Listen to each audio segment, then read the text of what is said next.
Hi friends, কেমন আছেন সবাই? আশা করি সবাই ভালো আছেন। আজকে একটি লোগোর শ্যাডো কীভাবে দিতে হয় সেটাই আমরা দেখব। ওকে, আমরা ওপেন করে নিচ্ছি কাঙ্ক্ষিত ফাইল।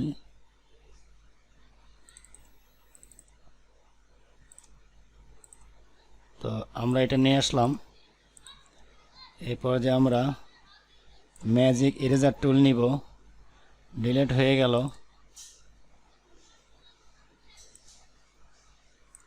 ওকে,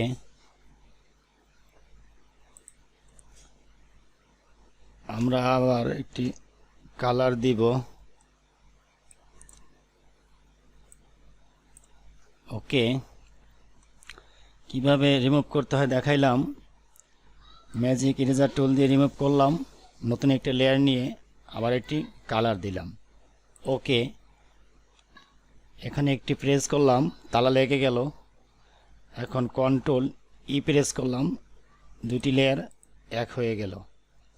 ওকে, এ পর্যায়ে আমরা আবার কন্ট্রোল অল্টার জেড প্রেস করে আমরা ব্যাগে চলে গেলাম।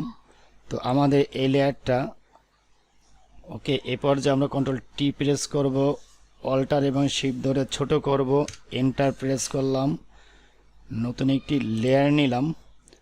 তো নতুন একটি লেয়ার নিয়ে আমরা ব্রাশ টুল নিলাম।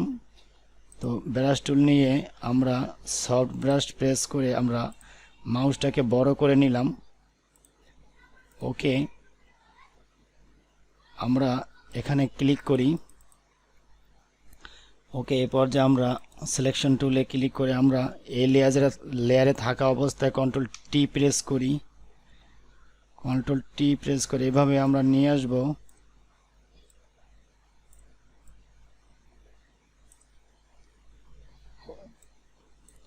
ওকে,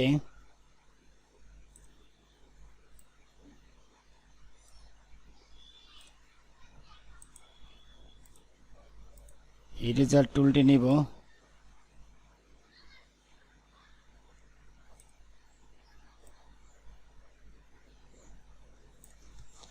ওকে, তো এই পর্যায়ে আমরা ফিল্টারে যাব। ফিল্টার থেকে ব্লার, ব্লার থেকে গাউসিয়ান ব্লার।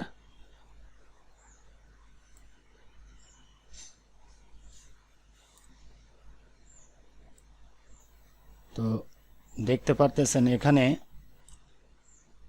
ব্লার হয়ে গেছে। ওকে, কন্ট্রোল টি প্রেস করব।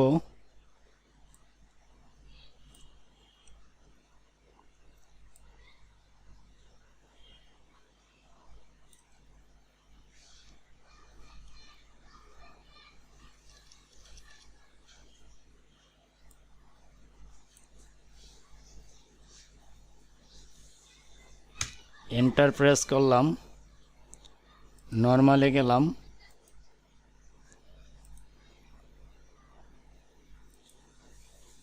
আমরা যে কোনো কালার দিয়েও দেখতে পারি।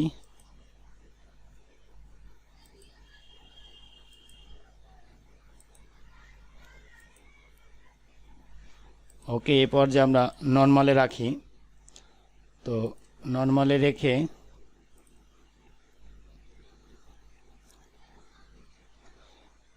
ওকে,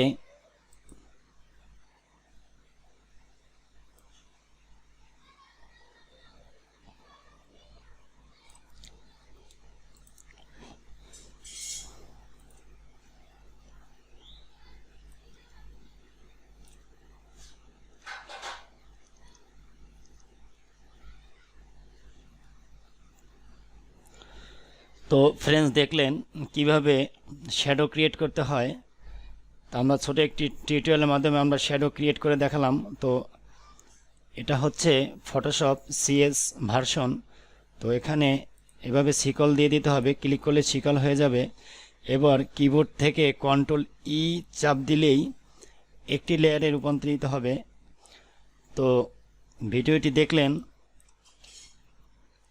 আশা করি এনজয় করেছেন। Thank you so much.